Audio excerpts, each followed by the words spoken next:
Indonesia itu beragam. Indonesia yang penuh sejarah dan budaya. Banyak suku, banyak cara. Cara untuk terus bangkit dan tetap semangat berkarya. Tak lupa, Indonesia punya pemuda yang giat. Banyak bekerja, sedikit bicara. Pemuda yang taat, banyak menjaga, kurangi bersandiwara. Kaya demi pencapaian jati diri untuk melengkapi identitas Indonesia.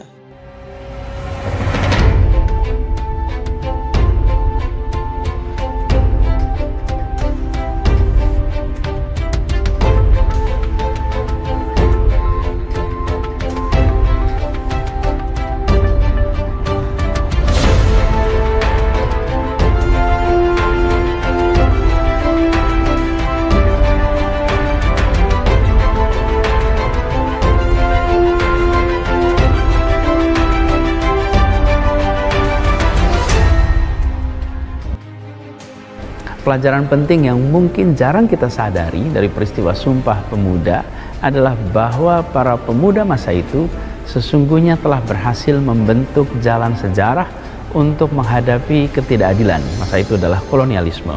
Gubernur DKI Jakarta, Anies Baswedan, memaknai Sumpah Pemuda sebagai upaya menyatukan perbedaan untuk satu tujuan. Bagi Anies Baswedan, peringatan Sumpah Pemuda mengingatkan pada unsur-unsur bangsa yang menyatukan dalam persenyawaan yang dikuatkan dengan hadirnya keadilan sosial bagi seluruh rakyat Indonesia. Walaupun mereka masih bergabung di organisasinya masing-masing, masih ada Jong Java, Jong Ambon, Jong Sumatera Nenbon, mereka menyadari kalau seandainya kita ini punya kesamaan nasib, punya sama-sama menderita di bawah tanah jajahan, lalu kita punya tujuan yang sama, lalu untuk apa kita saling berdiri sendiri? Lebih baik kita menjalin kekompakan, kita saling membahu untuk bersatu menembus penjajahan Belanda ini.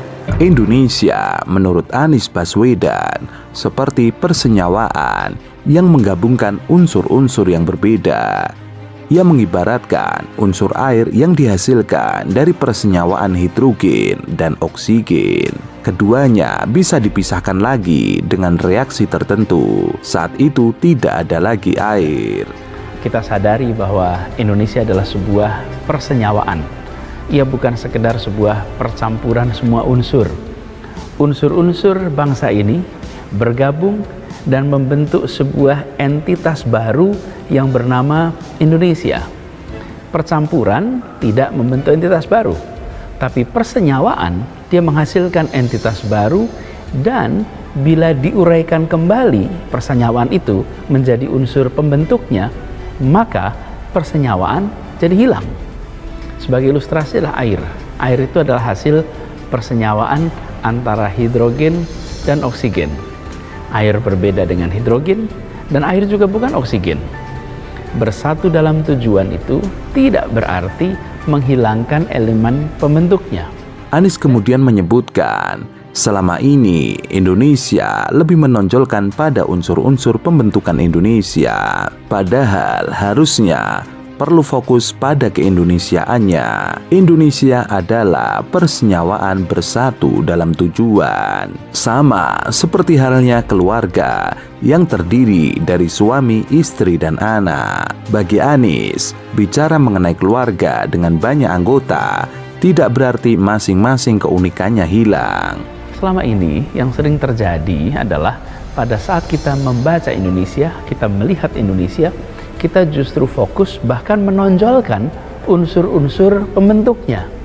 Sesungguhnya kita perlu lebih fokus pada keindonesiaannya. Sama seperti suami, istri, dan anak dalam keluarga.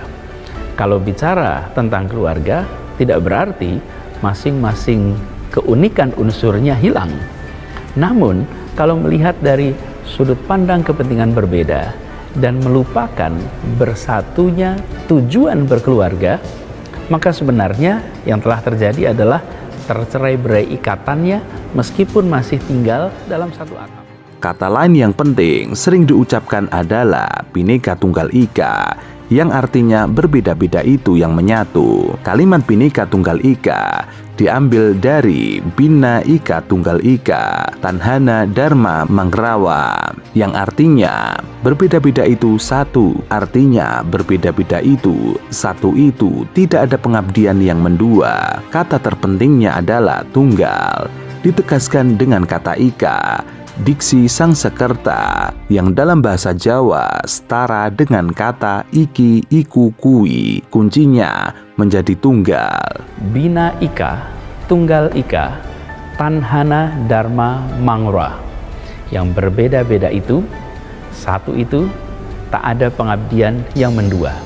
Dan kini kita tuliskan sebagai Bhinneka Tunggal Ika. Kata terpenting dalam kalimat Bhinneka Tunggal Ika adalah tunggal. Bahkan ditegaskan dengan kata ika. Diksi bahasa Sanskerta yang dalam bahasa Jawa ini setara dengan istilah iki, iku, kui. Pesan kuncinya adalah menjadi tunggal, menyatu sebagai persenyawaan. Menjadi aneh jika membaca Indonesia hanyalah bhinnekanya saja, sama dengan membahas persenyawaan tanpa menonjolkan unsur pembentukannya. Aneh jika kita membaca Indonesia justru dengan menekankan bhinneka, karena itu sama dengan membahas hasil persenyawaan dengan menekankan unsur pembentuknya. Apalagi kita sadar bahwa unsur itu menyatu bukan karena asal-usul, tapi menyatu karena tujuan. Kebhinekaan disyukuri sebagai anugerah Tuhan, tapi persatuan terus diupayakan dengan menghadirkan keadilan sosial, karena persatuan yang akan membuat kebhinekaan indah. Nah, kebhinekaan perlu dirayakan sebagai bentuk syukur kita atas anugerah Allah Tuhan Yang Maha Kuasa. Akan tetapi, yang utama terus diupayakan adalah persatuan. Ada alasan mengapa memilih menjadi Indonesia dan membentuk Tunggal Ika. Alasannya sama, yaitu kemerdekaan sejati. Proklamasi kemerdekaan bukan tujuan Sumpah Pemuda, tapi tujuan antara gerbang emas menuju kemerdekaan sejati yang ditandai dengan rasa adil, bersatu, berdaulat, dan makmur. Ada tujuan yang sama, yaitu semua menginginkan kemerdekaan yang sejati. Kemerdekaan sejati itu juga yang masih harus kita perjuangkan. Kita sudah melewati proklamasi kemerdekaan, tapi itu bukan tujuan utama dari Sumpah Pemuda. Proklamasi adalah tujuan antara. Dia adalah gerbang menuju kemerdekaan sejati. Dan kemerdekaan sejati yang dituju ini harus kita raih. Anies mengingatkan kembali pelajaran Sumpah Pemuda yang jarang disadari. Ia juga mengingatkan perjuangan pemuda masa itu yang telah berhasil menghadapi ketidakadilan, yaitu kolonialisme.